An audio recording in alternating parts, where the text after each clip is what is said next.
Hi, everyone, and welcome to our Facebook Live for today.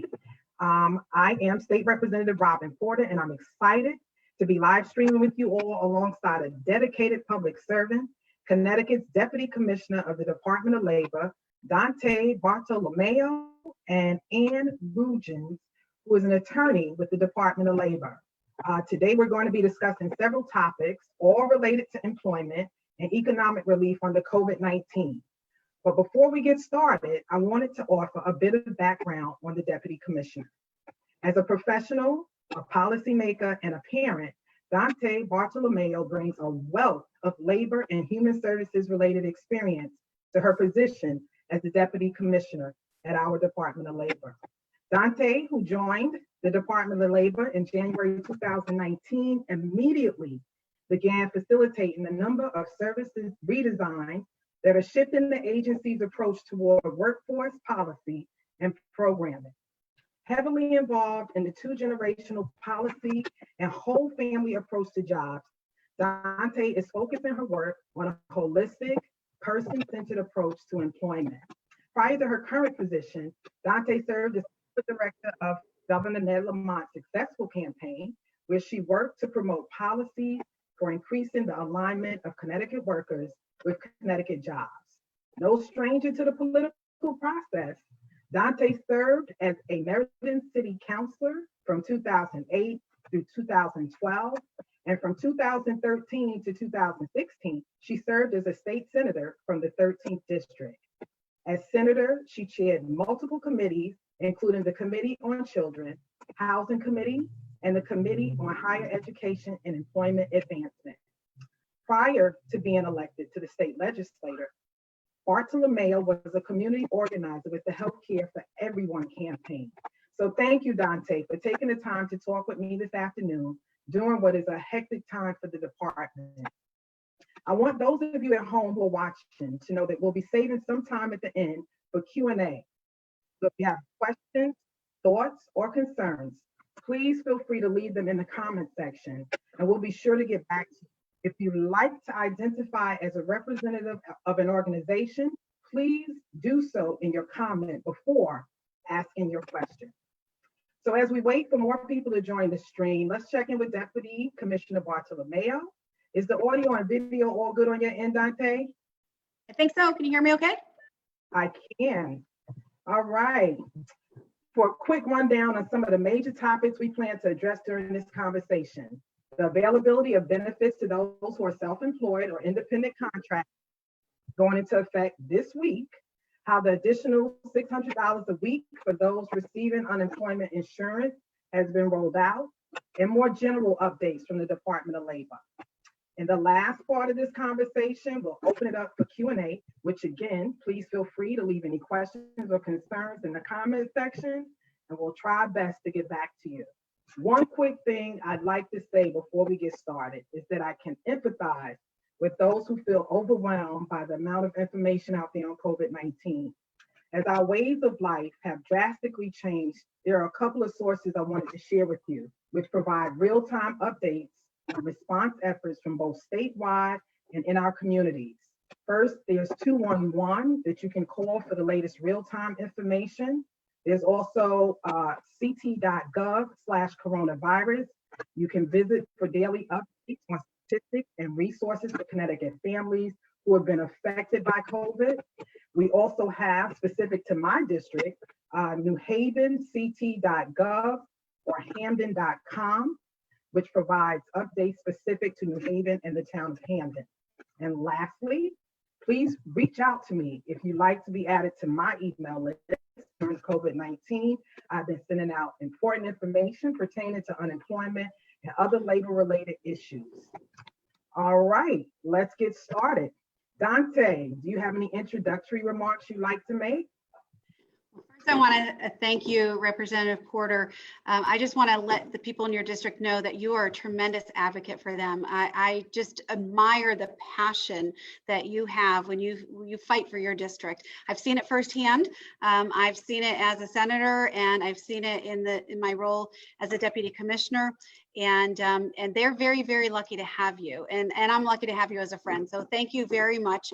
It's a pleasure to be here with you, and I want to thank Ann Rugens, who is an attorney with the Department of Labor. I called in my lifeline. She's my lifeline. So she is absolutely an institution within the Department of Labor and has extensive knowledge, and is going to help us out, I'm sure, quite a bit. I wanted to start with just kind of giving a little bit of perspective about what's been going on. You know, we every day are hearing about the challenges that people are having when they're becoming unemployed due to COVID-19, and any moment or any minute or any day or any week that they have to wait for unemployment benefits is certainly something that's heartbreaking to us, and challenging for them. And we don't discount that at all. And that's one of the reasons, I guess I would say, that Ann and I and the majority of us at the Department of Labor, we actually are on day 49, working straight through the week, straight through the weekends.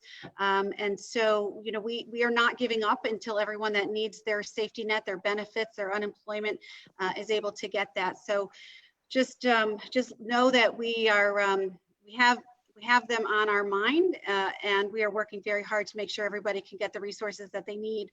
Right now, to give a little bit of perspective, we typically this time of year get about 2,500 to 3,000 applications for unemployment in a week's time.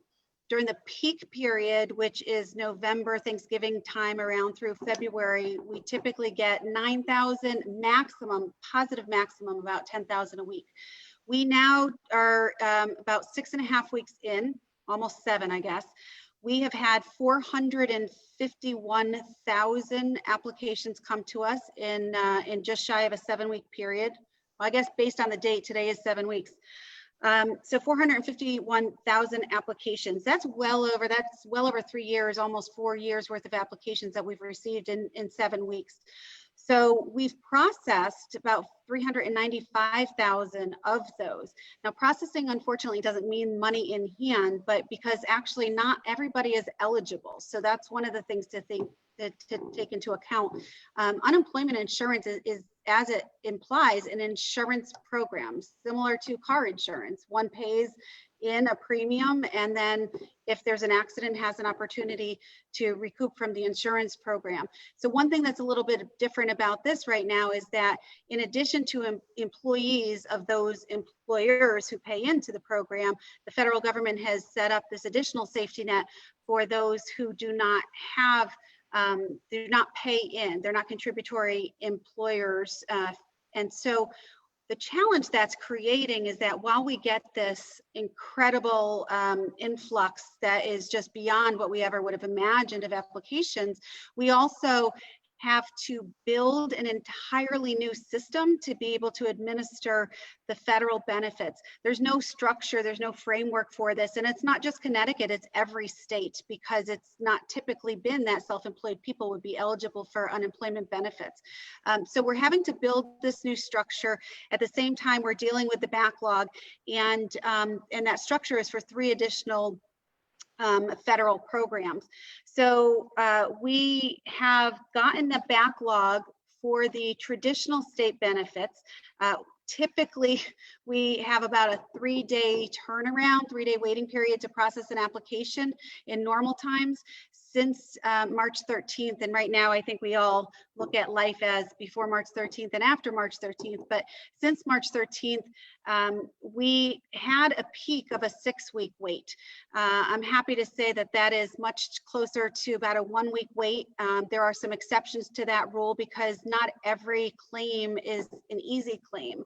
As a matter of fact, the majority of claims typically require manual processing. There's a point in which we need to evaluate, staff needs to evaluate a claim because there's no real typical easy claim. There's Robin. So what I will say is, and I don't have the numbers since Monday, but as of Monday, we had actually paid out $330 million in state unemployment benefits. And that's I expect higher by now. And starting last Friday through that weekend, we began the 600 additional federal dollars per payable claim. So everyone who is eligible for a regular state benefit and paid last weekend also received on top of that an additional $600 for that week. That's referred to as the Federal Pandemic Unemployment Compensation, FPUC is how we refer to that. Over the weekend, just that weekend alone, we paid $89 million in that federal 600, that FPUC. So, you know, although any person who hasn't gotten their benefit yet is struggling, the volume that we have paid out is just mind-boggling for us because it's you know, a new system. We're going through the backlog. We're paying out state benefits. We're building and implemented last weekend the FPUC, and then starting yesterday, we added on the second of the 3 federal programs, and that's what's called Pandemic Unemployment Assistance, PUA, P-U-A. These acronyms are killer. So for the PUA, it's mandated by the federal government that someone must be deemed ineligible for state benefit prior to being eligible for the PUA federal benefit. So I also will restate that if someone is self-employed, we don't ever get their wages because we don't have an insurance program for them. So what we've had to do is try to design a new program whereby we have the ability to pay out for them because we don't know about them, quite frankly. So yesterday, what we were able to do was we had asked people to please hold their application if they were self-employed until we had the PUA stood up, until we were ready to accept those. So yesterday we said we are ready for PUA. We are going to be accepting applications for those who are self-employed starting yesterday. Now, some people did go early and we held their applications and they are in the system. But step 1 is apply for state benefit. And then you'll be, if you're deemed ineligible, you can apply for the PUA benefit. By middle of next week, we will be able to go to step 2 and they'll be able to come back to our website and go through the gateway to PUA. So sorry to keep on going. There's a lot happening here and I'm happy to speak to whatever you'd like me to focus on next, Robyn. Thank you, Danté. And I think before we get into the questions and answer section from the folks watching at home, I just wanted to say that my office has received dozens of questions before we even went live today. While we won't be able to get to every question during this town hall, I want you to know that you are heard and that my staff and I will do our best to get back to you in a timely manner. But please take into consideration the inundation that is going on right now, specifically around unemployment. The last thing I'd like to say is that many have asked questions that are similar to others. So for the sake of time and to make sure we can get to as many as possible, I've condensed a few accordingly. So to start, first question for you, Danté. How can applicants best reach DOL if they have a question? We've heard from a lot of people that, you know, they file, they get back an email, they have questions, or they haven't been able to get a live person. So how can they best reach the Department of Labor and get a response to the questions that they have? Sure. So there actually are quite a few ways, and just I would like to, if you would bear with me, give you a teeny bit of background. At one point in time, we had a call center. So the call center was staffed by 130 people, and it was open only Monday through Friday, and only, you know, like 7 to 4:30 or so. When the 2015, when there were layoffs, it went down from 130 to 40 people through the layoffs, and then the following attrition and retirements into 16, 17. So what the agency did is we, rather than having the frustration of people calling a call center, we got down to only 5 people that were even available to answer in the call center, and waiting and getting busy signals. We ended up putting everything online. So we went to this cloud-based online application process 24/7, 365. And in addition to that, we put unemployment staff into the American Job Centers, of which there are 18 throughout the state. So we actually became much more accessible. And our phone system, which was an old, what they call IVR phone system, was retired. We had 24/7 online access, in-person access for challenges and problems. That worked great, and we were having wonderful feedback about that. And then came the pandemic, and we had to unfortunately close our in-person job centers. So you're right, there is a challenge right now for people to get us, and if they do not have access to get online, and it is mobile friendly, so if they don't have access to applying online, they don't have access to a friend's computer or mobile access, we have 2 numbers that we've set up, and they're general information. And the intention was that you could call these numbers and we can talk you through online applying and doing your application. What we've ended up doing is, for those who truly cannot access any other way, the person on these numbers will take your information, get it to a UI claims person, and they'll call you back within 5 days and assist you. Beyond that, the numbers, which are 860-263-6975, so 860-263-6975, or 203-455-2653, 203-455-2653. You can call those, and people have the ability, they're not UI claims takers, but they are staff who have the ability to assist you for some general problem solving. They also can provide you with an email address that you can send in and submit a more specific question. If you go to File CTUI, File CTUI is the page of our website that you can submit a claim. There's a blue button for a first application. There is, or if it's an old, you had unemployment benefits in a different benefit year, you access the blue button. When you're filing weekly, which you need to do, there's the green button. And there's also what's called quick clicks on that page. So File CTUI has quick clicks. It specifies what your challenge, your problem is. Are you locked out? Did you miss a week? And you can click on there and submit an email that is specifically coded for the type of problem that you have. We are in the process right now of trying to enhance the general info phone lines that we have, and are hoping that by next week, the people that are answering those lines will be able to do a little bit more limited access to helping people.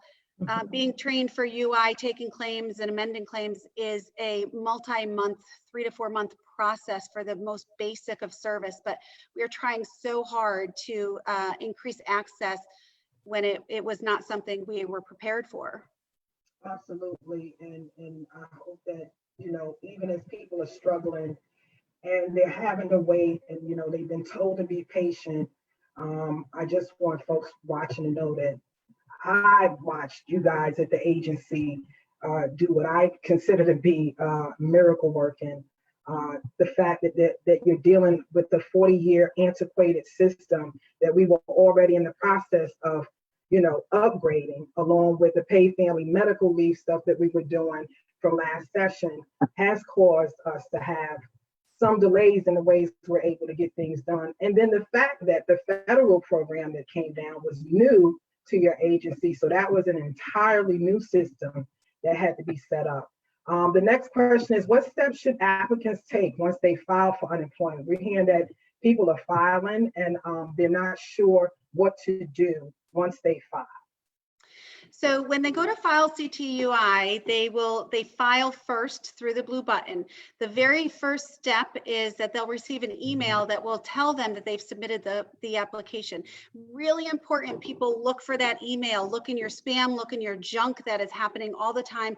But the reason that's important is because, believe it or not, we have found thousands of people who started their application and either didn't have all the information they needed, or for whatever reason didn't actually finally submit it, and they only stay for I think it's 8 days before it's like erased from the system. So file, submit your application, look for that first email, and then you will get a second email when you're into the processing lane.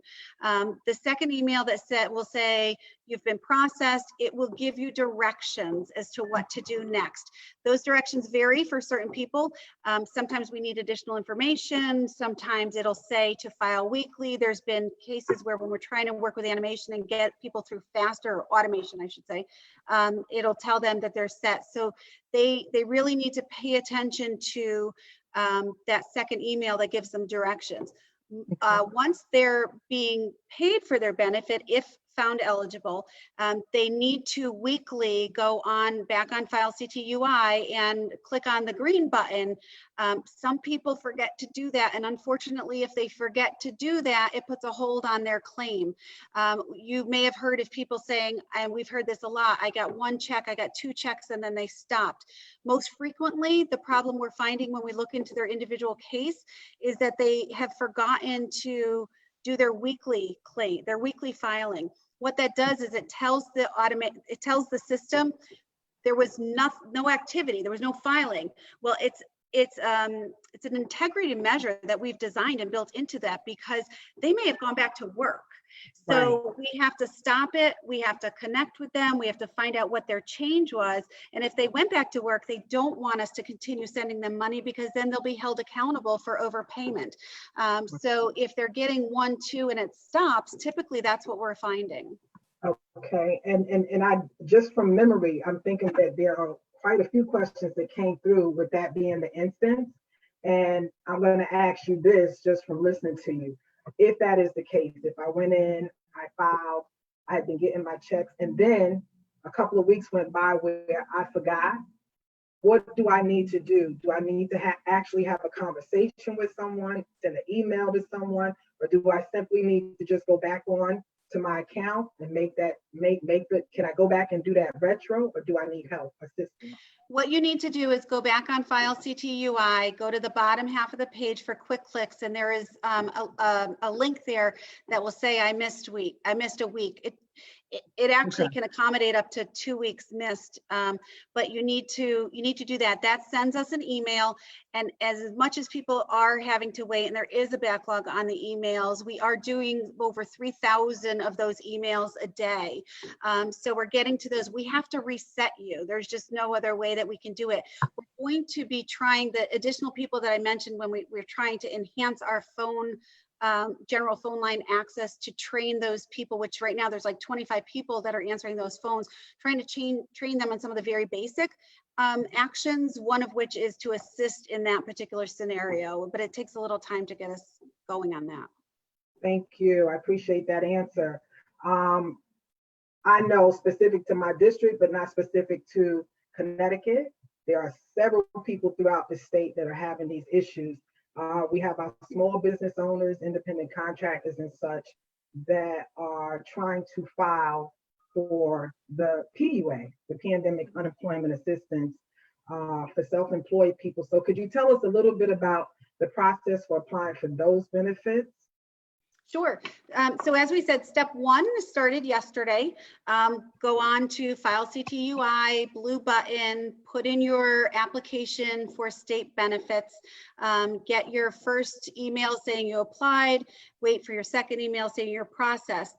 If you're truly self-employed, what will end up happening is that you will have no wages that, you won't have a monetary eligibility is the way to say it. So what will end up happening is that they will in the mail receive a document that says that they have been deemed ineligible. Once they have that document to say they're ineligible, which some people have done already, we have a constituency of people who have done that already, what they should do is get a hold of their 2019 tax documents, proof of net earnings. And also the other thing that they can do right then and there is to go to File CTUI again, the green button this time, going through the green button, they can establish what will be their method of payment. We are highly, highly recommending that they choose direct deposit. That can be a savings account, it doesn't have to be a checking account, but a direct deposit, because if they're choosing debit card, now we have to get the debit carding company, the bank involved, the US Postal Service involved, and you're talking an additional 10 days from that, which we could do with a direct deposit. So that's the kind of the completion of step one. So if they've been deemed ineligible, then the middle of next week, they'll go back to file CTUI, and we're going to be announcing this, and Robyn, you can announce this to your constituency as well. There will be added a red button.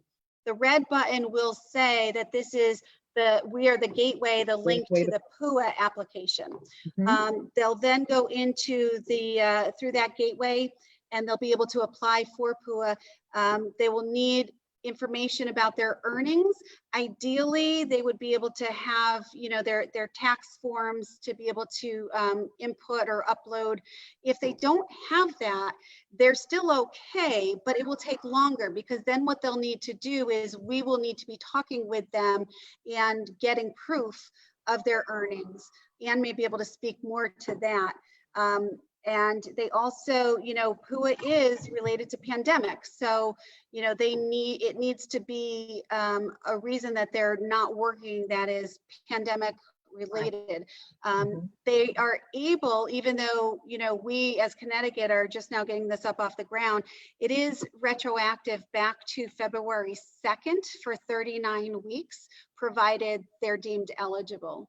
Did you have more to add, Anne? I was just going to say on the tax forms and the Schedule C and all of that, the W-2s for religious organizations and things, that all goes to establishing the weekly benefit amount. So it's definitely to the self-employed individual's benefit to be able to put their hands on documents and send them to us. Because if they don't send us any information, they're most likely going to just get the minimum weekly benefit amount, which is $198. But the benefits can go up to, I think it's our highest, $649. Thank you. It was like $649. Yeah, $649. Okay. And then, of course, the FPUC is added to every week that they file, even though they go retro back to February 2nd. Any week that they file, which is after March 29th or before July 26th, the 600 would be added to that. So if they qualify for the minimum 198, that would be 798. If that makes sense. Yes, that is correct. Now let me ask you this, Ann. Maybe you can answer.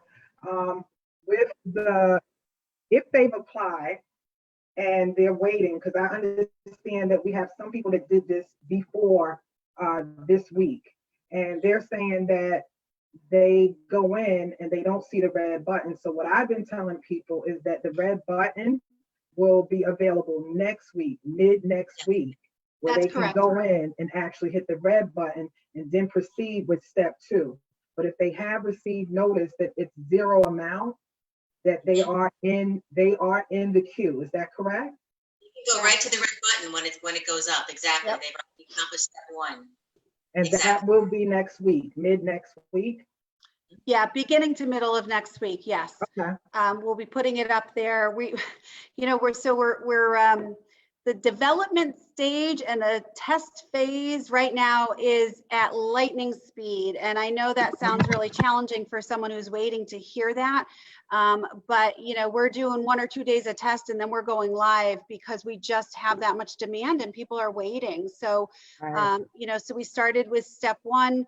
Some people had preempted that, and phase 2, step 2 is safely, I should say, midweek.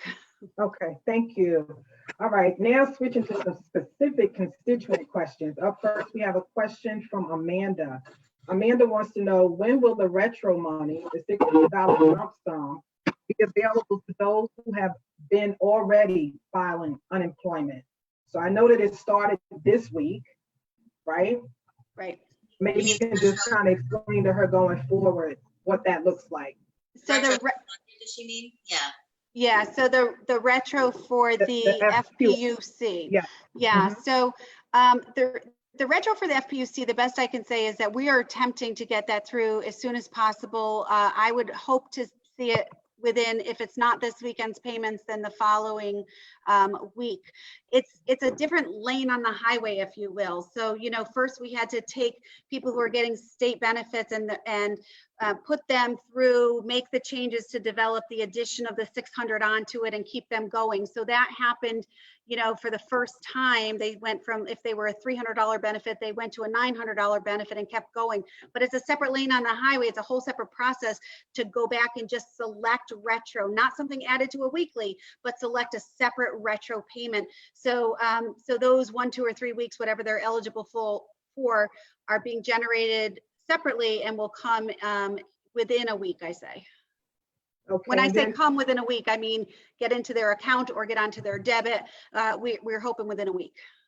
Okay, thank you for that. And Amanda also wants to know, when will claims be caught up? She says she noticed a lot of people get codes and can't file.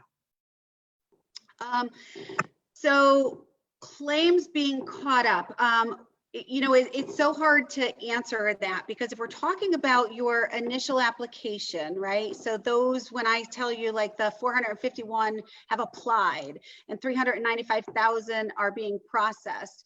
If you're one of those being processed and you haven't gotten paid yet, it may be because if you're there's a variety of categories of people who are complicated as far as the system and the computer and the software. So if you have dependents, you have to go through a manual determination. Someone has to look at your claim.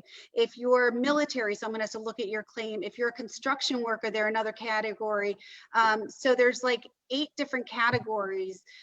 There had been 7, I think now there's 8 categories that somebody has to look at their claims. So if you don't have any of those and you're do what we call this temporary shutdown category, where you had the employer's registration number, you had a return to work date, you were simplistic as far as the automation, you went right through and you were good. So 2 people could have applied at the same time and not have gotten it yet. So we also, you know, we've listened to actually people like you, Robyn, legislators and the media, and we've heard a variety of things that were consistently being told to us, like the codes or things that indicated that more than 1, 2, 3 people were having a similar problem. What we do is now every day we go through and we have people who are kind of looking at that data, scanning it for trends. We actually just this week brought on a data scientist through one of our vendors who's helping us. And we've been able to grab groups of people who seem to have similar problems and address them. Just actually within the last 2 days, we identified a group of about 2,200 people, which had kind of been caught in this system where they needed us to adjust some dates and push them through. What we did is we took those 2,200 people, we identified them, we pulled, I think, 20 claims takers to work on those for 2 days straight and call all of those people in those 2 days. So, you know, we're constantly looking and trying to find ways to take groups of people instead of individually and address them as we go. Thank you. And I actually have, since we're on the PUA, PUA, if someone is self-employed, this is a question from Teresa Govert. If someone is self-employed and they lost the majority of their income, but not all of it, do they qualify for PUA? For example, they normally make $1,600 a month, and now they're only making $300 a month because of COVID. So that's very hard to explain. I'm going to turn it over to Ann in a second, but it's an unfortunate situation.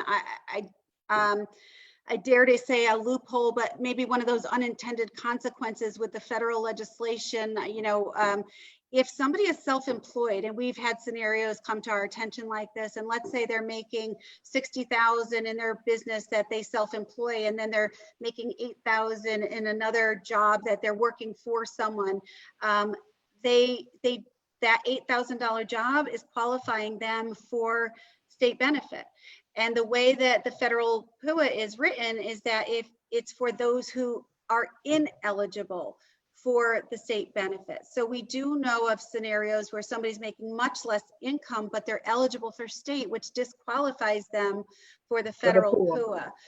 Do you have more to that, Ann? No, that sounds good. And the other piece of that is that if the person isn't working a part-time job, but they're self-employment, for example, they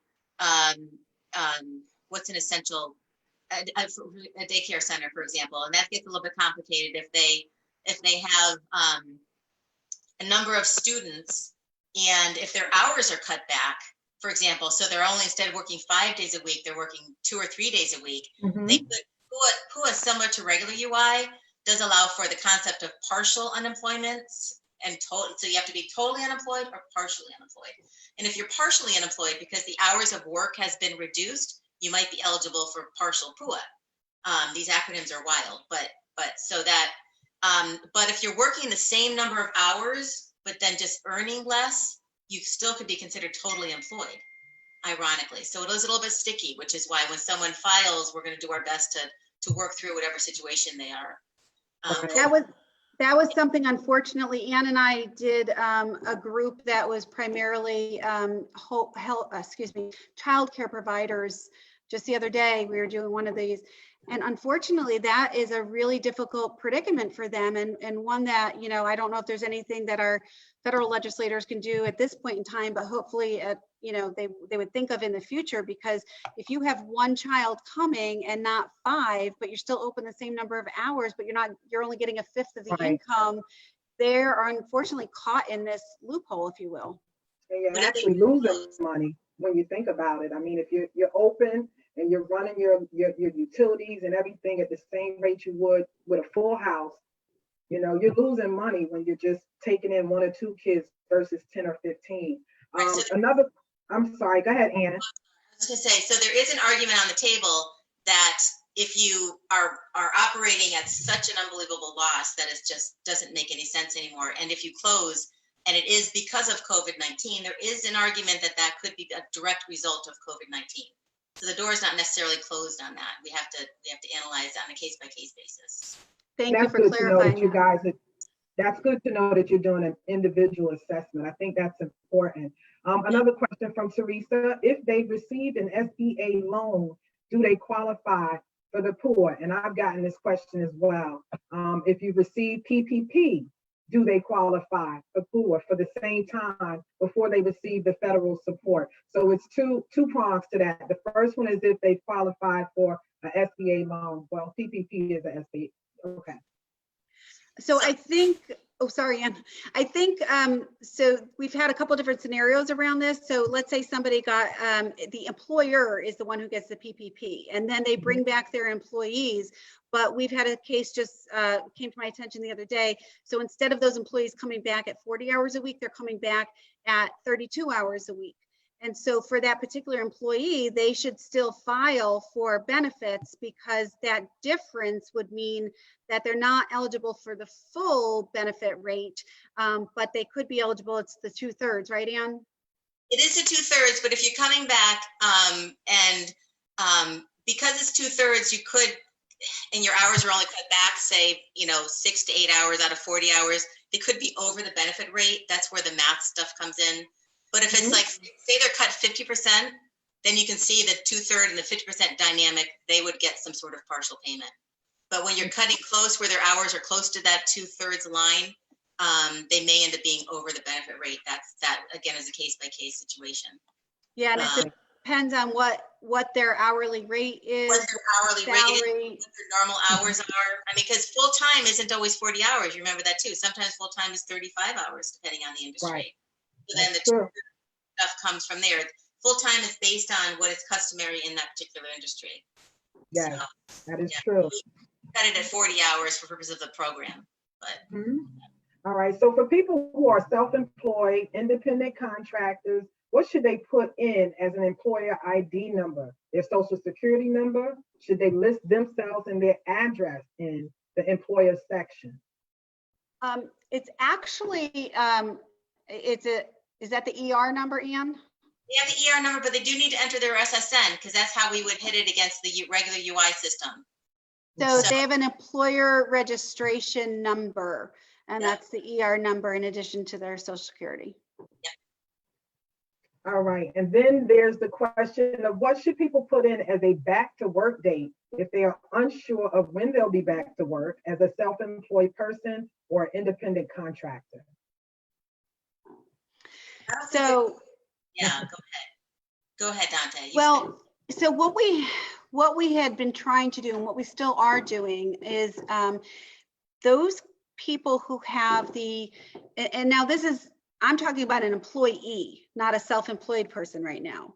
So an employee, if they have the employer's registration number and they had a return to work date and they had their social security number and they didn't have dependents or, you know, a pension or other things that make it a little bit more complicated, then originally to get through the backlog, what we were asking people to do is if you put in a return to work date within 6 weeks, even if we have to amend it later, it at least gets you to go through the faster automated system. That's how you may recall, like one day we announced that we had gotten 60,000 people through this fast automated system.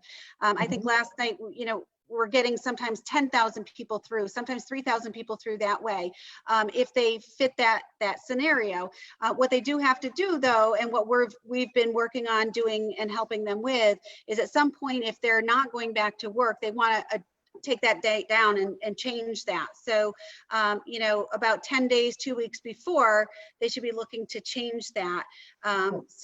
So that it doesn't automatically cut off their benefit. But that that is one of those things that we did to try encourage people to try to get it going faster. But if they have dependents or other things, then that's not an option for them. All right. Well, we have Ron from Southbury and Rob who have asked similar questions based on their claims that I'd like to pose to you. Rob asked, I have been on unemployment since January before the government decided to give any of us an extra $600 in unemployment benefit. My question is that since I was on unemployment since January and the $600 extra was to be retroactive to March 29th, would I still be eligible to get that payment retroactive? And when could we see that payment go into our account? Yeah, I mean, you can go ahead, Danté. You're probably gonna say the same thing. I was gonna punt to my lifeline because you know, it is so very specific that without looking at this gentleman's case, we truly don't know the history. There's so many details we don't know that it's hard to say that. We can talk kind of hypothetically, you know, so there are people that were on benefits within this benefit year that have exhausted. I don't know if he's exhausted yet or if he's still going. That he's still going. Oh, I don't know. Yeah, so I mean, so there's a difference if somebody exhausts and now they're looking for work and they're still not able to get it because people aren't hiring. Then there's something coming, the third of the federal programs, which is the PEUC, which is the Pandemic Emergency and Unemployment Compensation. That they may be able to pick up an additional amount of weeks if they're found eligible to pick up those additional amount of weeks. And again, there's a manual determination there. Then during that period, they would very likely be eligible in addition for that $600. You know, so there's so many question marks here in that. Yeah, and I think what I want the listeners to know is that, you know, the things that we have gotten through the feed on Facebook Live and the emails that are coming in that are specific like this, that we will get them over to the department and get them back to them as soon as we can. So the next one is Kim. And Kim asks, what about women who stopped working before giving birth but weren't laid off and are now ready to go back to work? If they can't find work, are there any unemployment opportunities available to them? So we have women who stopped working because they were going out on maternity leave, they weren't laid off, and now they're ready to go back to work, but work is not open. Are they? So they're on a maternity, so they're on a leave of absence, right? Connected to their employment. And when they're ready to go back, the employer has shut its doors or said you can't come back. They can file for. They should file for benefits, and that could be considered it would be a determination on what kind of separation it was. But to me, it sounds like possibly a shutdown because they were still connected, unless the employer is closed indefinitely. Okay. They should file for unemployment, and while they were not able and available per se when they were, you know, recovering, they would have to certify that they're able and available to work right now. Search efforts are waived, and they should file. Okay, thank you for that, Ann. We have a question, Richard from Wallingford asked a specific question that I'd like to generalize since we have received similar inquiries to these. Generally speaking, who qualifies for the extra 600 in benefits? So generally, for the FPUC. yeah, so generally speaking, it's for a somebody who is receiving the state benefit, someone who is not eligible for the state benefit, but receiving or will receive the PUA benefit. So any UI eligible claimants, state and federal. For the PEUC, which I referenced, is if there's they are eligible for the additional 13 weeks after exhausting benefits. There's also a shared work program, which employers choose to take advantage of if they cannot continue to pay all their employees full time. It's kind of 50% them, 50% unemployment. There's other things like trade readjustment allowance, which is if a business has been closed down because of foreign trade or something. So there's a variety of minute categories, but basically anybody who's getting the state benefit or the federal benefit. All right. It's a period of time though. Right. Okay. And we do those FAQs, Danté. Maybe we should tell. Oh yeah. Go ahead. Yeah, on our website, we have FAQs. If you go to .gov/labor, and it's like a big red box right on the front page. And it has FAQs on the federal programs and just filing questions, right? It has all the numbers that Danté gave us before, with information on the phone lines and things. So I would encourage people if they've got time to just go through the FAQs. Yeah, we've reorganized that a bit based on responses that we've gotten because it got to be so overwhelming. It was like a 30-page document. Ann knows because she edits it and constantly. So now if you go to the CTDOL website front page and you click on that large rectangular red button, as Ann said, there's a table of contents. So we've categorized and you can go in for like details and specifics, but also commonly asked questions and answers that our legal team are writing up for us and amending almost daily. Quickly before you go on though, the FPUC, the dates that is potential for eligible people is March 29th to July 25th. So some of these others start before, go beyond, but that's just that period. Yes, thank you. Now Rick asks, as the state reopens and workers are called back, workers may be concerned that their health/life will be in danger if they return to work without appropriate protections. Will they be denied benefits? So I think what we're talking. I'm going to finish. I'm sorry, Danté. Let me just finish what he was saying. I got a little distracted, but he goes on to say some Republican governors have already threatened workers in meat packing plants who don't return to work in unsafe plants by denying them UI. What is the position of the Connecticut DOL on this issue? So I guess his fear is that he's seeing other states actually force workers back and force them off of unemployment. And he wants to know, where do we stand with our agency, with you all? So I would say that now that I'm no longer in the Senate and I'm working for DOL, I'm not going to give my position on that, but I will tell you how functionally how this is all working. So if your employer says, we're open, come back to work.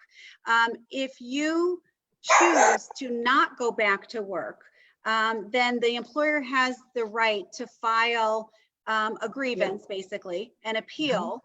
And then you also, as an employee, have a right to explain why you're not coming back. Now, we've heard from many people that there's a concern that with the additional 600, that employees may be making more on unemployment than they would going back, and they don't want to go back. That's not a valid reason to go back, and you will be disqualified for your unemployment if in fact that's your stated reason for not going back. The way that we would know about that is the employer telling us, and there's multiple times in this process where they're receiving forms from us and Ann could probably rattle those off. A UC 280, which, yeah, the UC 280, which is a notice of potential liability. They have an opportunity to write in on there and send it back to our merit rating unit that, you know, that this employee declined for whatever reason. Then the employer can challenge the employee's right to benefits. I will say though, on the flip side, there's protections for the employee if they have a reason that is related to COVID, and there's a variety of stated reasons why they say, I can't go back into that environment. So for instance, the PUA eligible, I'm gonna read a little bit here, but the PUA eligible individual must be able and available to work unless they can't because of things specifically related to COVID. Some of those are the individual, the household member, or one under their care has been diagnosed. A child or another under the individual's care is unable to attend school or another facility due to COVID closures. The individual is unable to reach their place of employment because of official quarantines, or they are advised by their healthcare provider to self-quarantine. Maybe they're immunocompromised, or there's something of that sort where their employer is telling them it's not safe. They were scheduled to start a job and they're no longer available. So there's all of these reasons why they might legitimately decline and not be able to go back to employment. But again, it becomes a process of an appeals. Both the employer and the employee have due process rights. Okay, thank you for that. Moving Or on. to Brittany?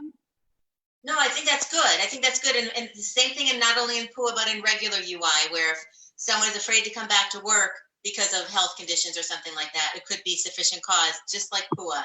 The only other thing I wanted to mention is that OSHA, USDOL, OSHA, and our OSHA here at Connecticut Department of Labor, we do public sector and federal does private sector. But there are a lot of OSHA alerts that have been out where if the employer is having their employees work without adequate personal protective equipment, and the person complains and then they're retaliated against, they can file complaints with federal OSHA or with us if it's for private public sector. Thank So, you. yeah. And I think that'll be for our next town hall, something we'll want to talk about, the OSHA aspect to all this, because I have gotten a lot of questions around that. But moving on to Brittany. Brittany wants to know, are any of the physical branches open like Hartford or Weathersfield? My local American Work Center in Montville says it's open online, but it is closed. I applied for unemployment on 3/2, and my application has been on hold for an unknown reason. I have sent letters, faxes, and emails with no response. I am currently out of work due to lack of provided and available store hours due to COVID-19. Could you please help or point me in the direction of someone who can? So Robin, I'm going to ask you to have, what was her name? Ashley, her name? Brittany. Have Brittany email you, and please forward that on to me, because if she's been waiting since March 2nd, there is something caught up. And, you know, I can't even begin to speculate what that is. We actually, you know, sometimes it's just as simple as somebody inverted their 2 numbers of their social security number, or they put a name that is that they use and they go by, but it's different than their legal name on their social security number. There's all kinds of things. That's not right. She can, we will help her. And unfortunately, we are under the same rules as, you know, the AJCs have been, the American Job Centers have been closed to the public. Our offices are closed to the public. And until that changes by an order of the governor, we aren't able to have and the public come to those sites.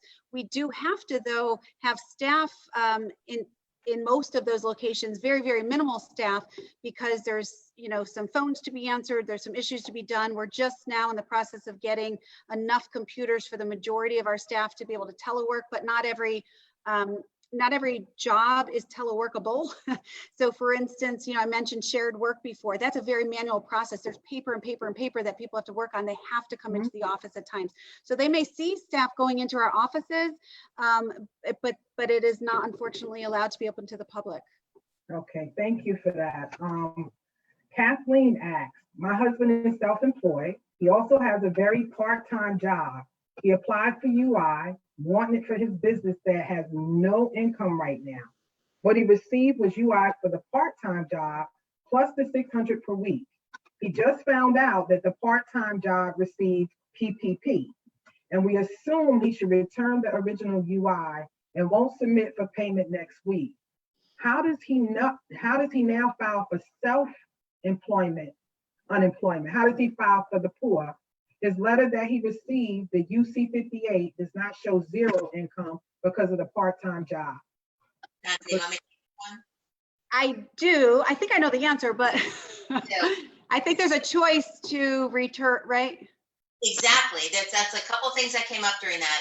On those FAQs that we talked about, if he feels like he's been paid for some of the weeks where he collected unemployment, there might be overpayment due. He should go right onto our FAQs. We have overpayment FAQs, and he can do something there to help take care of that, to let us know about it, and we'll work with him about that. If he's still getting part-time wages though, and he's eligible for unemployment, regular unemployment, he would not be eligible for PUA.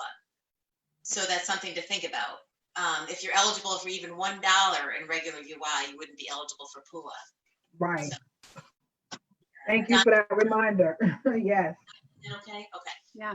Yeah? Okay. So we have Steve Reagan asks, are self-employed only eligible for federal PUA and not state benefits? That is true.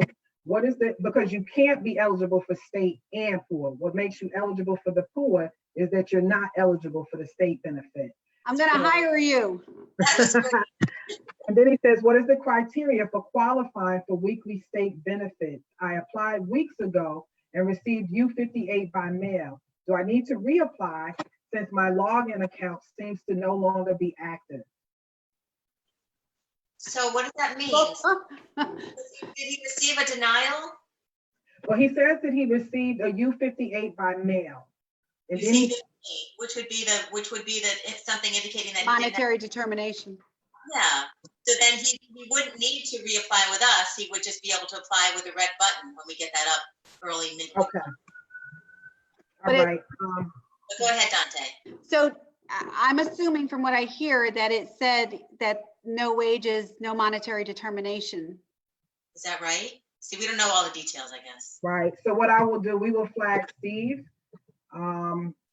And I'm thinking, I'm not sure if this was email or Facebook Live, but we'll follow up. So what I'll say is if the form said no monetary determination, then yes, it was weeks ago. We have him in the system and he should be checking next week for that red button to appear and go to step 2. He sounds like somebody who's already did step 1. The only thing I was a little unclear about is he was talking about like weekly, and that would imply he was getting state benefits. So okay. Karen Brewer, if we have exhausted regular benefits, have been denied, we apply for PUA. I think I heard you say that it was available on the site as of yesterday, but do not see anything. So I think, go ahead, Danté. no, so the PUA is if you're not eligible for state benefit, you're ineligible for state benefit. And then that is step 1 is filing for that state benefit, which it sounds like this person has already done because they've received it and they've exhausted. That would mean that you're not eligible. You know, Anna, it would mean they're going to the PEUC, right? PEUC. They're going to get notification. They'll get a notification in the mail that they are most likely, potentially, hopefully, probably eligible for the 13 weeks of emergency extended unemployment. Yeah, it's not the PUA, but mid-May, we hope to have up and going program 3, and that's still in design right now. Like I said, lightning speed. Program 3 would be the PEUC if they've already exhausted regular state benefits. It is maximum of 13 weeks, and it will be retro back to March 29th. Actually, that one is retro potentially back to 2019. If they've exhausted subsequent to July 2019, they might be eligible for PEUC, which would, starting March 20, well, in mid-May, that can go back to them. But remember, the So the additional 600 could only qualify for weeks in which they're eligible after March 29th. Okay. I'm Thank sorry, you. it is so confusing, one, and two, we're just learning as we, we're building it as we drive it, and we're just learning. We've gone through the additional 600 and now the self-insured, and we haven't yet gotten to the PEUC for the extension for the exhausters. So I don't know it nearly as well as I will, 2 weeks from now. Right. You know so much, Danté. It's amazing. Yeah. Okay, so then we have Robert Silvers, and he wants to know, can we please address why DOL tells him not to file claims yet? They have only paid me up to 4/11. It's 5/1 now. I can't tell him why because I don't know anything about him, but he can email you and you can forward it on. It sounds like Okay. there's a hold for some reason. He has to certify every week, most to certain things. If he received any money that week, or if he's able and available that week, or something like that. So something that he's indicated on the certification must have put up some kind of hold. It might be going to fact finding, but we don't know. We don't Okay. know. Yeah, so that would be a good one, Danté, to send through. Yeah, we can look them up. Thank you. And then we have a question from Ashante TJ Gibson. Can you tell us something on how we can get our money? Like, I've been waiting 5 weeks, and then on top of that, it says pending, waiting for verification in year. I don't know what that means. So I don't know if that went pending, waiting for verification. I'm not sure what that means either. Again, it could be a multiple scenarios. Maybe there had to be a wage investigation, or maybe something. I had one like that, and while we're all talking, I'm going to see if I can pull that up. Okay. There was a mistake made, and let me just look it up while we're talking. Cool. We'll All come right, back so to you. I'll keep going because we've got lots of questions, and I know that some of these things are not fully vetted, but the whole purpose of doing this town hall is because I know that a lot of people are suffering right now. A lot of people have been very patient, and they are waiting on their funds. So this is just our attempt, guys, to get you some information as it becomes available. This will not be our last rodeo. We will make sure that we respond to your emails, respond to the Facebook Live questions that we don't get to, and it will be an ongoing process. So please bear with us. And with that, we have a question, and I'm not sure who it's from, but the question is, can you elaborate on what error code 108 and 20 mean and what to do about them? We've received a lot of questions from folks asking about these messages. Do you have the error code list, Danté? I do. Looking around. Sorry, y'all. That's okay. The 108 is a hold, and we know what that hold, that sometimes that can mean that they haven't gone in and done yes, the weekly, right? That could be a reason for a hold. yeah, and actually, so it's also if there's some kind of a pending adjudication or an appeals hearing, there's a prior overpayment. Okay. They haven't actually submitted their application. So when I said make sure it goes through submit and that you check your emails for something, right away, that was the one I actually had before, where somebody thought they were through and they hadn't submitted it, and then after 8 days it goes. They didn't see their first or their second email, so they missed a deadline to file again on that Sunday. So, that's one, though, that it's not going to resolve itself. So they would go to File CTUI, quick clicks, and submit through the online information center. But since they're listening to you, Robin, if if they took the opportunity to be here for this, if they want to email you, we can look at that for them. All right, thanks for that, Danté. So we got a question from Christine. She wants to know, can the federal government help? It seems they sent a stimulus to every American within a week. Oh, that's something totally different. That's the federal stimulus money, the $1,200. Yes. Yeah, Not DOL. It's not the unemployment.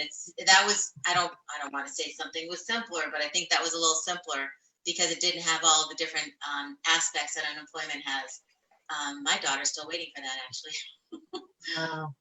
And Rosie Garcia, I think she had just showed up a few minutes ago, and she wanted to know, does anyone know, are we supposed to apply weekly? And I do believe we said yes to that.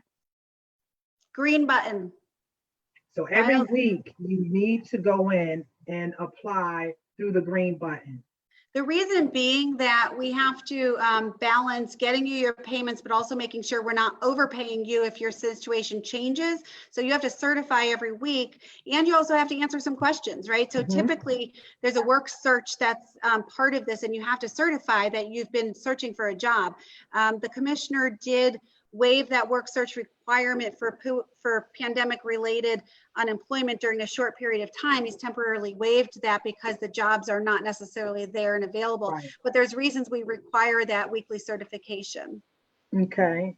And then next, Jim asks, when will I get my FPUC for the 3 weeks I collected? So he might have just come on. We talked about that'll probably be another week or so because it is a separate lane. It's a separate processing. He would have been getting it added on to weekly payment, I expect by now, but the retro lump sum is being processed separately. Okay, thanks. And Anita actually asked a question that we've already answered. Her husband is a subcontractor and he first filed on March 29th. She said he has since received the UC 58 form stating that there's no record of covered employment or wages in his base period. So step 1 has already been completed. Step 2 says to go to Connecticut DOL for the link. There is not a link button anywhere on site. Are we on the wrong page? So the answer to that is no, they're not on the wrong page. They'll need to go back to next week, beginning next week, and just begin to check for the red button that says, And It'll that'll say say, PUA, PUA, Pandemic Unemployment Insurance, apply there or something. Gateway to PUA. Right. Okay. perfect. You are hired. If we had.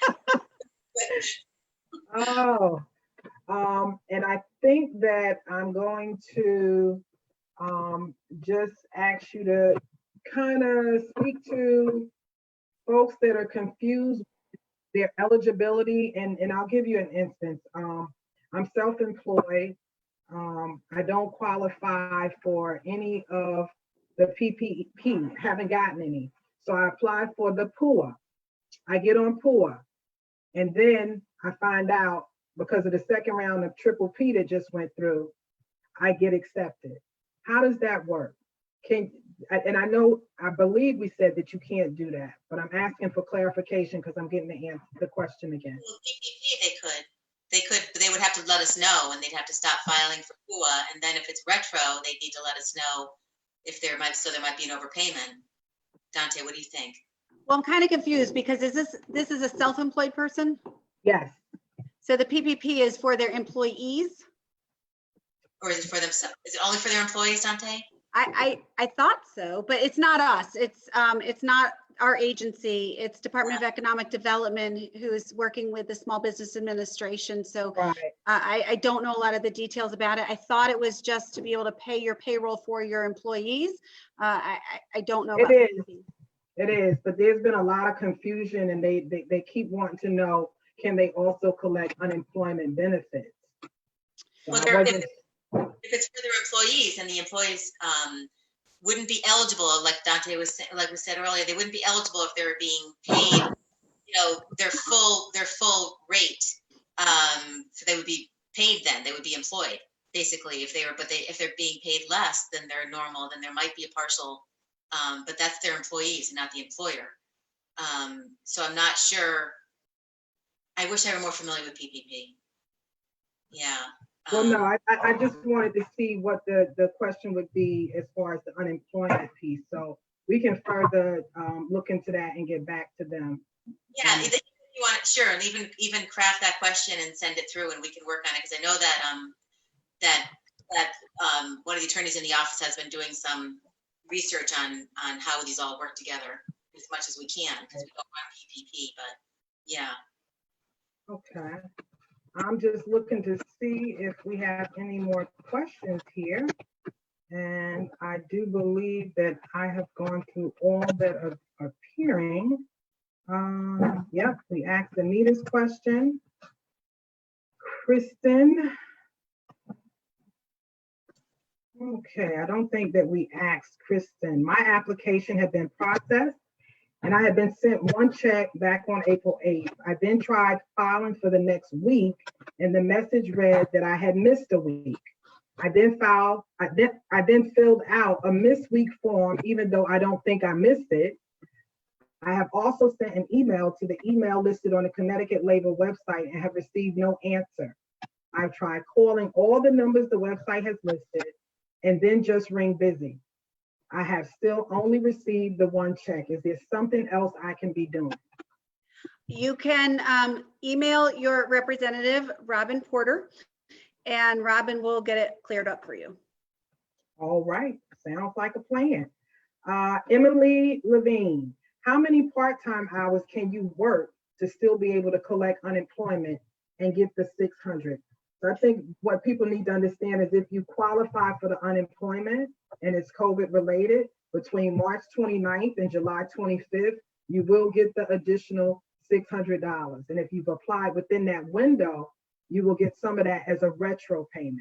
The only thing I want to clarify is if you're found eligible, because there is this kind of perception that people apply and they're automatically eligible, and there are conditions that need to be met to be eligible. But yes, if they are found eligible to receive the state benefit, they will also get the additional 600 during that period of time. Okay, and so it was how many part-time hours can you work to still be able to collect unemployment and get the 600? And it's part-time and full-time from what I understand. It doesn't matter. You get it either way. Right. It's about your reduction. That Go ahead, 2/3 Ann. deduction. No, that's fine. That's what Danté said. With partials, it's a 2/3 deduction. So it depends on how many part-time hours you're working. It's one of those that they apply and then someone will assess their case, look at what they're making, what's the reduction in their pay due to the reduction in hours. And then if they qualify, they would determine what would normally be their maximum benefit rate based on normal hours, normal pay, history, 2019. And then if they qualify for that, it's 2/3 a reduction of what would be their normal benefit. Okay. For the poor, is it only with 2019 taxes? Can it be 2018 is Maria's question. Got to be 2019. Yep. And if they haven't yet filed their 2019 because there is an extension, they can give us other documentation. It's all about whatever documentation you have that would help us establish how much weekly benefit amount you should have based on what you normally have. Okay. And Tori sounds like a similar question. Will poor also include people that are seeking part-time employment but couldn't get it? Well, PUA is a little bit differently, but I mean, if it's for an industry where they're not normally covered by regular UI, I mean, it does you can have partial PUA as well. So was that the question? I got kind of turned around. I think so. Will PUA also include people that were seeking part-time employment but couldn't get it? Are they self-employed part-time, or? It will include, Danté, it will include people who don't qualify for regular unemployment because they don't have a sufficient work history. So if you're not eligible for regular UI because you don't have a sufficient work history, they could be possibly eligible for PUA. It's also, Ann, for those who they work for a non-contributing employer. So if it's a religious organization, a municipality, there's other things like that their employers aren't contributing. I think then, right, Ann? Yep. Municipalities are covered by regular UI, but the religious. But the religious ones are not. And there are a lot of daycares and other entities that are associated where it's owned and operated by a religious institution. They're not covered Some religious institutions do opt into the regular unemployment program, so they may be covered, but most do not. And those individuals would be eligible for PUA most likely. So what I Okay. would say though is by having this two-step process, which is Mhm. required of the of federal, they almost don't even have to worry about that because they'll apply first through the blue button on File CTUI for state benefit. They can't go around that process. So then we will determine if they're eligible or not for state benefit. And if not, then they go on to step 2 for the PUA. So they kind of don't really have to worry about that. We check both. Yeah, perfect. Oh, you're muted. Oops. Just while we're on PUA, I'm kind of trying to get rid of the background noise that I can't get rid of without muting. Since we're talking about PUA, can you talk about specifically who qualifies, right? We know it's independent contractors, self-employed. We know that we've opened it up to nonprofits. You mentioned church. Whoops. Well, nonprofits a lot of nonprofits are already covered by regular UI. It's the entities who aren't, and Danté was probably going to read through the list of who it is. I was trying to find. Here, it's here. Yeah, here I have it. Okay. Yeah. So let's see. For those who are not eligible for or have exhausted their state and federal benefit, or, well, that gets a little bit more complicated, forget that. So for instance, they must be able and available to work unless, and I think I went through some of these before, the individual household member or those under their care were diagnosed with COVID, child or an other individual under their care is unable to attend school or a facility due to closure. The individual is unable to reach their place of employment because of an official quarantine, or they've been advised by a healthcare provider to quarantine, or their place of employment has been closed. The individual was scheduled to work and start a job and it's no longer available because of the pandemic. The individual has become the breadwinner or the major support for a household because head of household has passed. The individual must quit his or her job as a direct result of COVID. And then there's additional criteria. That's not an exhaustive list, but they can go on our FAQs, CTDOL homepage of our website, really large rectangular red button, click on that, and they can go to the FAQs and read much more detail. And that's something, Danté, reading through that list, it's important to remember that for PUA, it's not only being a matter of self-employed and not eligible for UI, but you also have to be partially and totally unemployed because of COVID-19. So like Danté was saying, it has to be associated. This is a COVID-19 program. Okay, and we are nearing our deadline. It is 4:51 p.m., which is the exact time I put it on. And we will end up, I'm going to try and get in 2 more questions we have here. Evelyn, no, I don't think that's Evelyn, but the question is, okay. No, I think it is Evelyn. Evelyn, my wife was already on unemployment and finished. Now it's difficult to find another job. She filed and was denied. Won't she qualify for, I guess the question is, will she qualify for an extension? So she was on unemployment and it finished. Now she can't find another job, and I'm assuming that's because of the COVID and everything being shut down. She filed and she was denied. So wouldn't she qualify for the extension? She might have been denied. She might have filed for like a second benefit year, and you have to earn wages in between the first, your first benefit year and the second 1 year. So that means that she has exhausted per se. It might be eligible for PEU. Well, also PUA for exhaustees. I mean, she's already been denied, so she should next week go in and on the red button, apply and see. And then when PEUC comes up, there's another opportunity because both of those cover exhaustees if related to pandemic in a different way. Okay, and then we have one from Juliet. Juliet wants to know for PUA, what documentation do you need if you don't have the 2019 taxes? And you can use, remember, there will be some employees, so they can use a W-2, if you have a 1099, if you're an independent contractor. And if you don't have any of those, you can use invoices and contracts and other things that would try to build up how much you earned customarily in a year. in 2019. I would just say though that without the 2019 taxes, that it will take a bit longer. It'll have to, we'll have to go through a whole process. So it will take a bit longer. So if they have the opportunity even to get those done now, that's helpful. Robyn, before we forget the other gentleman who had the pending verification code, I don't have enough information to know exactly what that was. So I would recommend that they email you as well and you forward that on. Okay, you got it. Danielle Lee, what about high school part-time workers that have bills? Where do they fall? Yeah, high schoolers generally are not eligible for unemployment for availability purposes. College students are, perhaps, if they lose their part-time job. And they would certainly, if not eligible for regular UI, would be eligible for PUA potentially, because you don't have to be looking for full-time work necessarily to get PUA. But go ahead, yeah. Well, one of the keys is for unemployment, you have to be able and available. And if someone is a student, a full-time high school student, they're not considered able and available to be working all of the time, a full-time job.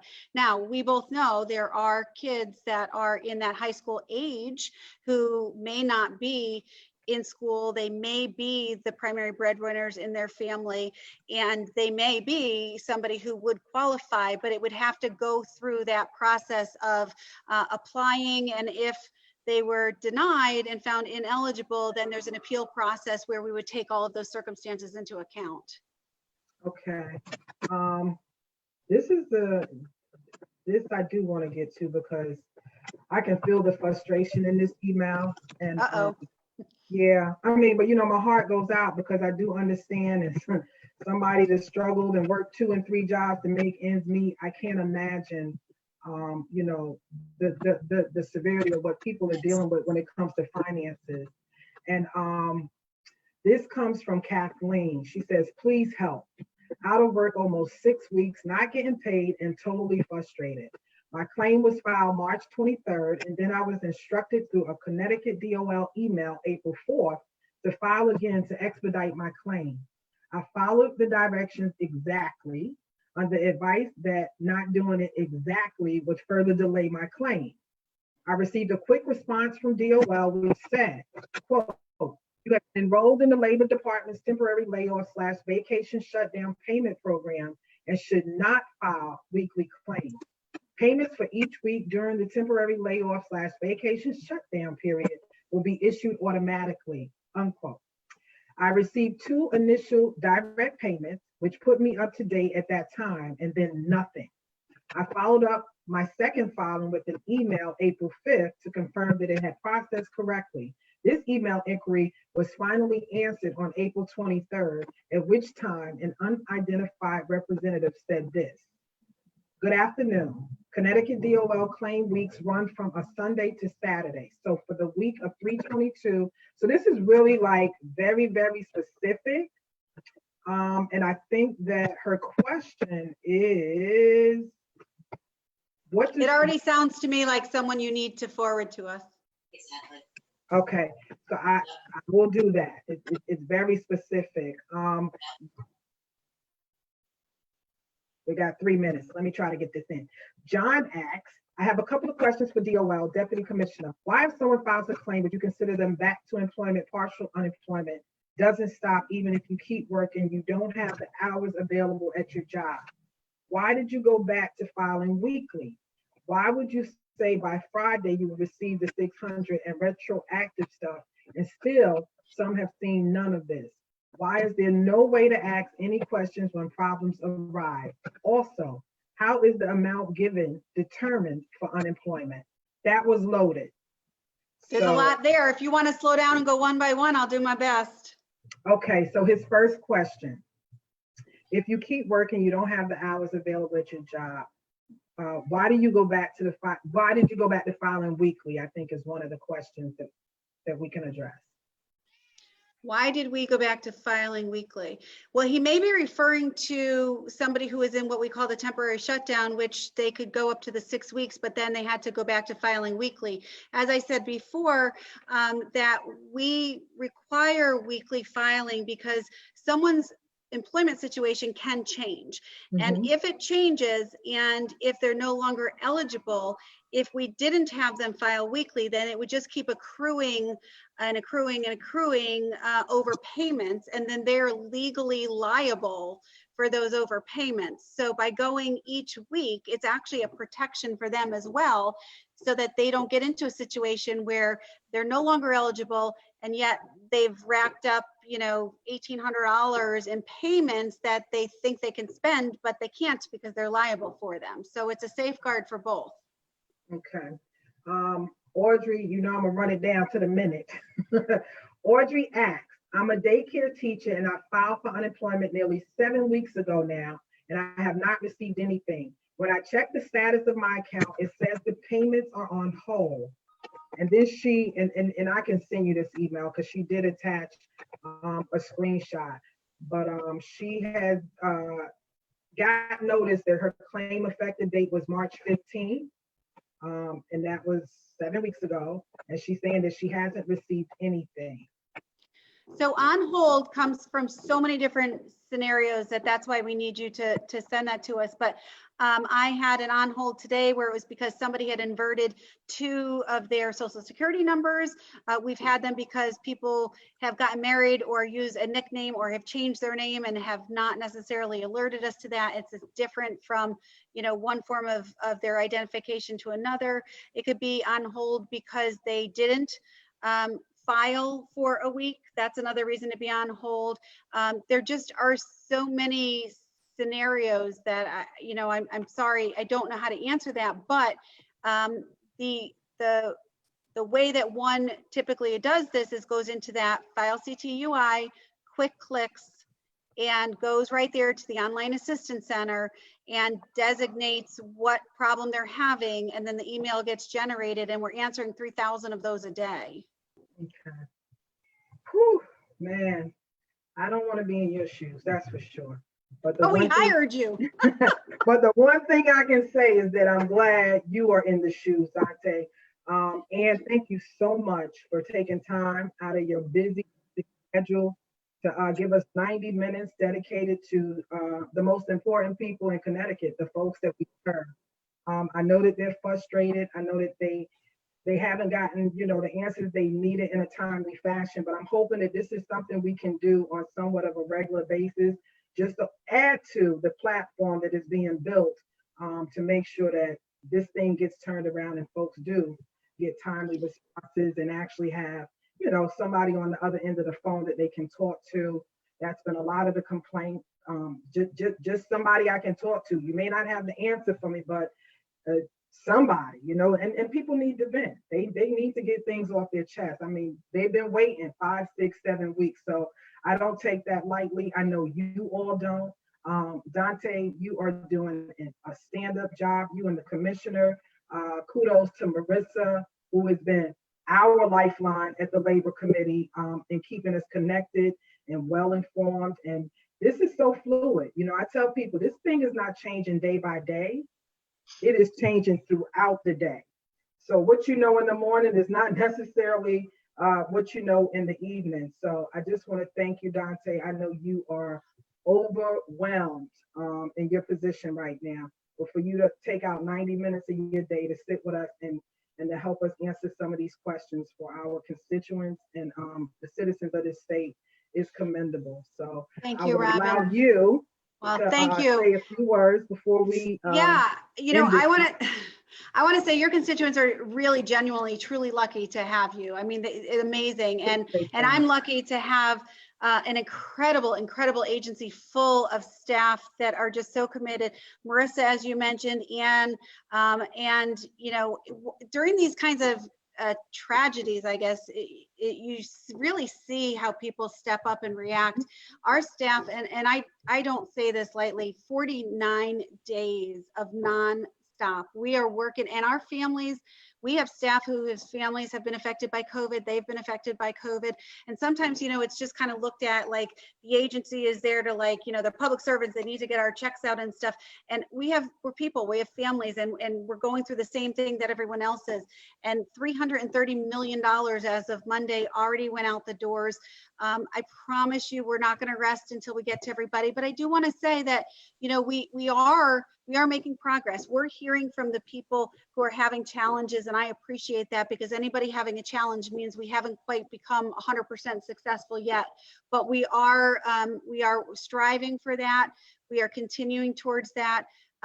We are adding additional staff for the PUA. We're hiring 60 additional people to do the federal programs. We're putting more people on the phone lines and trying to train them to be able to do some of these actions that your constituents have brought, whether they're on hold or that kind of thing. Those basic things, we're trying to get them trained up, but more and more is going out the door. Unfortunately, more and more is coming in at the same time. We've made tremendous progress, and it's not perfect, but thank you for the opportunity to address some of your constituents' concerns, and we'll continue to take them for you. Thank you for being a gateway for us to be able to help the people of your district, to bring them to us, because honestly, without the feedback that we're getting from you and others, we don't have the ability right now to hear about all these specific situations. But when you start describing them, and each time we look into somebody, if we notice a trend, then we're able to do what I mentioned 2 days ago. We found 22 people who have a similar situation, and we're on the phones today, 25 agents today and yesterday, calling them and fixing them in a group. So your information, your feedback is very valuable. We appreciate you. Thank you. Thank you for everything. No, I do as well want to thank you for everything that you're doing. You're often the voice for the individuals who can't have a voice. So thank you for bringing us their stories, and so we can help them. Yeah, and I will continue to bring you their stories so that we can get, them the answers that they need and get their claims through. And if they qualify, get their money coming, the benefit going, so that they can pay their bills and feed their families and, have some kind of solace and support through this pandemic. And I just want to say to the people that are with us on Facebook Live that I know we have not gotten through all the questions. We've gotten a tremendous amount of emails around questions, and myself and our clerk and my support team will be working fervently to make sure that we get you a response. Just please, bear with us. We're going to be working as hard as we can, and we will be working with Danté and Marissa and the commissioner to make sure that the information that we are giving you is actually accurate information at the time. So thank you all for tuning in. Thank you for your extreme patience. I don't take that lightly. I know that there are a lot of things that you are being weighted with right now. And I just want you to know that as a state representative, an elected official in this state, I am doing my due diligence, and I am working harder than I've ever worked before. But I promise you that is not a complaint. It is a humble servant's words from my mouth to your ears. This is a labor of love, and I do it because I care. So please continue to send me your questions. Please continue to reach out to us, and we will do whatever we can to get your issues resolved. And if you qualify, to make sure that we are getting that money in your pocket. All right, ladies, thank you so much for being with me today, for being here for the people of Connecticut. I wish you all the best. I want you to stay safe. I want you to stay healthy. And I look forward to seeing you on the other side of this pandemic. Thank you. And shout out to Sonia, your aide, who does a tremendous job. Shout out to Sonia, to Emmett, to Cody. I mean, to every single person that has put a hand to this wheel and helped me do the work that I do. And there's so many that I wouldn't dare try to name them, but you know who you are, Team Porter. I love you. And we're going to keep doing what we do until we get through this. So thank you both again. Enjoy this weekend. I hear it's supposed to be a really sunny, great weekend. So enjoy. I'll be working. I'll be working. Me too. But you know what? I'm going to take a break and walk outside and get me some fresh air and some sunlight. Because it's been a while. But I do want just to make sure that everybody that is on gets back to me, and we will take care of you. and we will see you on the other side of this pandemic. Thank you. Thank you. Bye. Thank you. Thank you. Good luck. Thank you.